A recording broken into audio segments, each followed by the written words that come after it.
That's the last of the boxes unloaded, dear. James is just having them carried upstairs.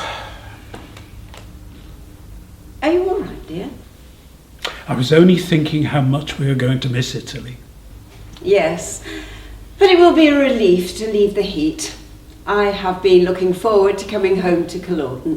When I think of Italy with her painters, her sculptors, it grieves me to think that Cousin George remains unmoved by it all. It's truly beyond my understanding. Mine too. I had expected that the wonders of Rome and Florence would awaken something in George that Oxford never could. Still, I intend to waste no more time in that quarter. George may have been unmoved by Italy, but it has given me a new sense of purpose. I am more determined than ever to serve my country by seeing to it that the British public is given the opportunity to develop an appreciation of the arts. And your gift to the museum will do this. It will be a first step. But I have doubts about the museum. I wonder whether an entirely separate building will be needed. I must write to Charles about it. But in any case, I cannot sit back and just hope that my wishes will be followed after my death. I feel the weight of years creeping upon me. We never know how long we might have left.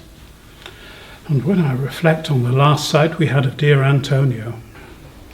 Yes, he did look very close to death. 4 years younger than me. You should not dwell on these gloomy thoughts, dear. They will plunge you into the depths of despair. I know. But I intend to see to it that the fate of my own collection does not have to wait for my death. To have it in the British Museum will be a first step, but there must be more. When I think of the assembly of great works that we saw in the Vatican and elsewhere, it seems to me a national disgrace that we have nothing like it here. Think of the improvement in taste and industrial design that it could bring about. The benefits would make ample repayment for the cost of it. I'm sure you're right, my dear. But in the meantime, I must get a letter off to Dorothy. And you did say that you would write to William as soon as we were home. Ah, yes, Wordsworth, of course. I'm ashamed of myself when I think how I've neglected our friendship of late.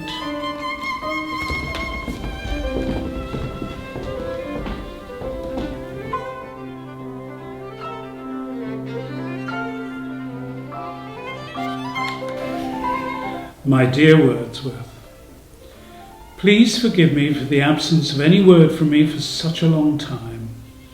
We never know the extent of our affection until the object of it has been in imminent danger. We learned from Miss Barker at Boulogne of your recent indisposition, but I was much relieved to hear that you had recovered. Italy was as wonderful as ever, and we are very excited to have obtained Michelangelo's original bas-relief tondo of the Virgin and Child with St. John. It will be arriving here in England very soon, along with Gibson's Psyche.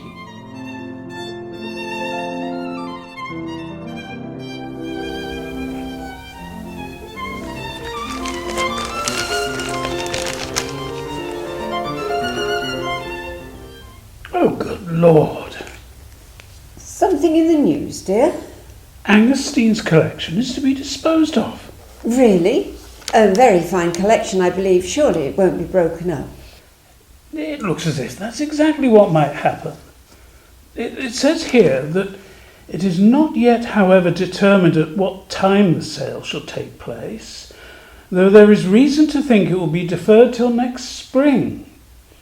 If the latter be finally resolved on, we believe the choicest of the works, at least, will in the meantime be valued by competent persons, and should private biddings equal to the valuation be tendered for those selections, they will be sold without being subjected with the rest to the auctioneer's hammer. Oh, poor John. He would turn in his grave if he knew. Apparently not. It says here that it's being done in accordance with the wishes expressed in his will. Oh, Margaret, this is just what I feared. Such a collection would give our plan for a national gallery the ideal start. But should it be broken up? But it does say that the sale may not take place just yet. Yes, there may still be time to save it for the nation. I must speak to Ellis and insist that he presses the PM to act. And you think the government may buy up the collection? It will be expensive. 38 pictures, most of them of the highest quality. No fewer than 5 Claudes, works by Raphael, Rembrandt. It's just too good a chance to be missed. It's always grieved me that Pitt missed the chance to buy up the collections of the French refugees at the turn of the century. The pressures of war, I presume. It cannot be allowed to happen again.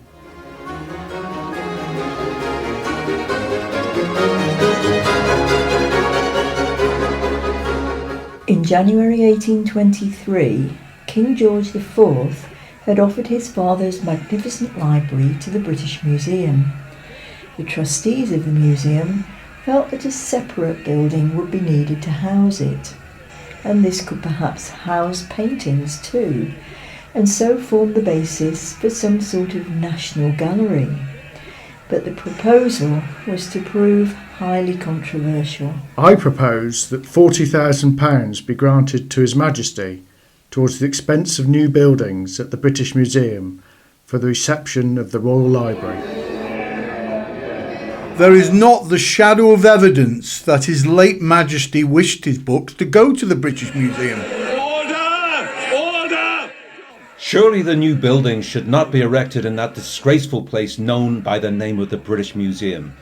And why in the name of God select Montague House as the most proper place in which to deposit so valuable a collection?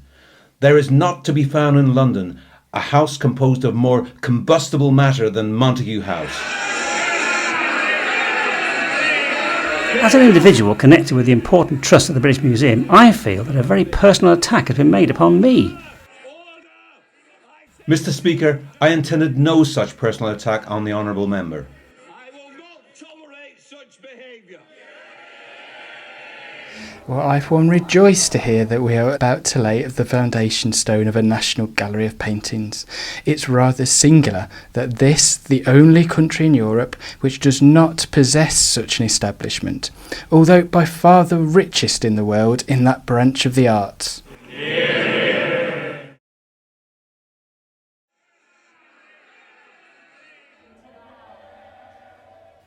I consider the British Museum a very ill-contrived, inconvenient, insecure building. If the house would build up the open wing of Somerset House and suffer the models and paintings to be thrown open there, it would do much towards forming a public taste for science. I propose an amendment that it is expedient, before any building be undertaken, that a general design with plans and estimates be prepared under the direction and subject to the approbation of the Lords of the Treasury of a suitable edifice for the reception of the several collections of the British Museum. I feel that the honourable member's amendment is quite unnecessary. The trustees of the British Museum would never have thought of building with the public money without taking the opinion of the Treasury. I very much object to sending the late King's Library to the museum. Sir George Beaumont has offered a very noble and patriotic gift to the nation, and the collection of Mr. Angerstein will be sold in the course of the next year. If not looked after, it will very probably go out of the country. My intention is to move for a grant in the next session to be applied under commissioners to the purchase of this and other collections for the formation of a national gallery.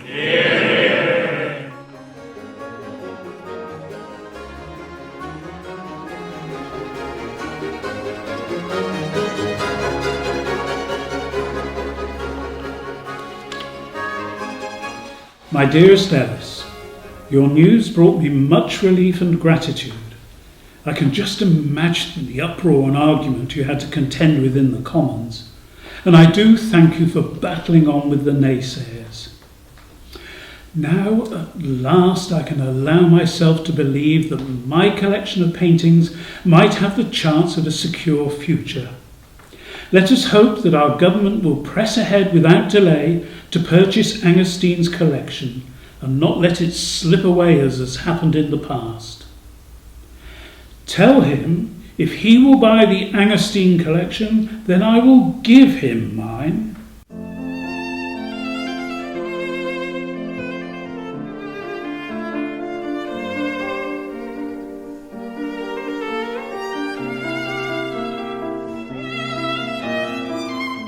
Ah, here you are, John.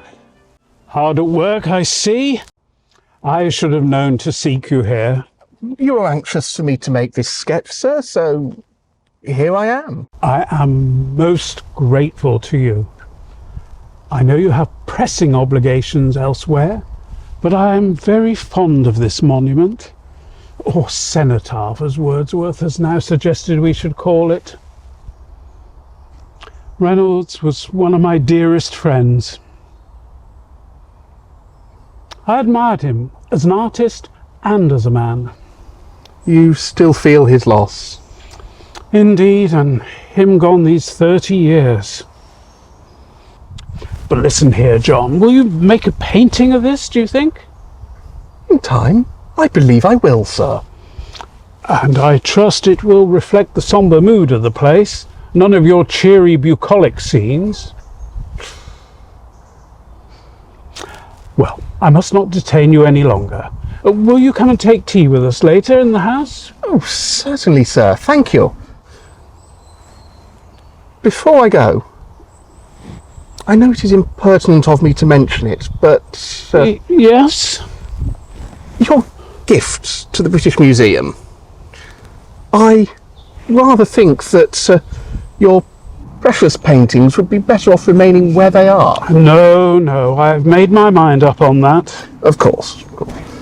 But I am so pleased to have had the opportunity to view them where they are before you pack them off to London. I hope you will have many more opportunities of viewing them and other great works once we have the gallery established there.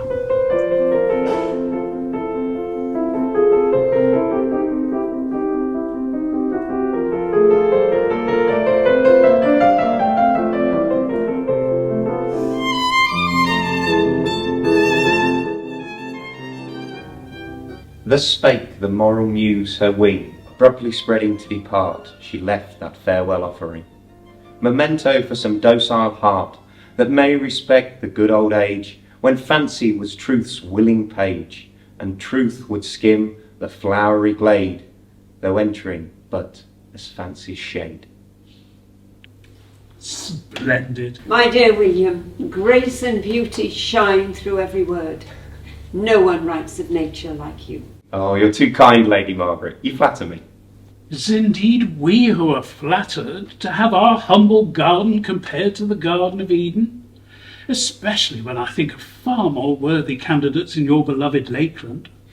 Not at all. I do not write to flatter. I could not do it thus.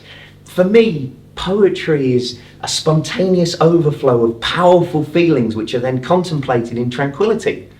It's only a genuine appreciation of the real beauty of your home that could give rise to such lines. It is true, Lady Margaret, I do assure you. My brother would never dissemble when it comes to his poetry. It means so much to him. Well, nevertheless, we are delighted that you take such delight in contemplating our park. The pleasure is all mine, dear lady. But speaking of the Lakelands, I must report that my guide to the lakes is enjoying much success. And so it should, dear boy. I've thoroughly enjoyed reading it. I must say, William, envisaging our next visit to Grasmere certainly does help to cheer me through the door of an English winter. Well, winter has its own pleasures, but let us take comfort now in the fact that it will soon be behind us and spring is already peeping over the horizon. Indeed, I saw daffodils on the edge of the woods only this morning. Always pretenders of spring, don't you think? Yes, I always look forward to the spring flowers.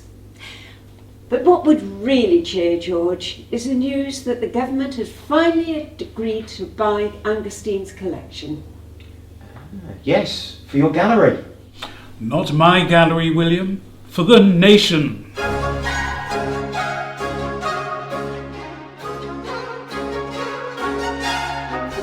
Sir George didn't have to wait much longer for his hopes to be fulfilled. On the 23rd of March 1824, a Treasury minute recorded that the government had concluded an agreement to buy the Angustin collection for the sum of £87,000. It also recorded that a further agreement had been reached for the paintings to remain in the house of the late Mr. Angustin at 100 Pall Mall, and that building would shortly open to the public as a national gallery. A letter has just arrived for you, dear, from London. After all the stress of getting the pictures packed up and off to London, you must be feeling relieved. Or a little lost. Yes, all of that. And worried. About how they will survive the journey. Well, yes, but more than that. I wonder if I've done the right thing. Have I made the right choices? Is my collection worthy to hang alongside that of Angustin? Oh, I would have thought so. The works of some of the finest artists in England, in the world, were to be found among them. Well, why don't you open your letter? It may be bringing you news about the gallery and the pictures. I just worry it may be bad news.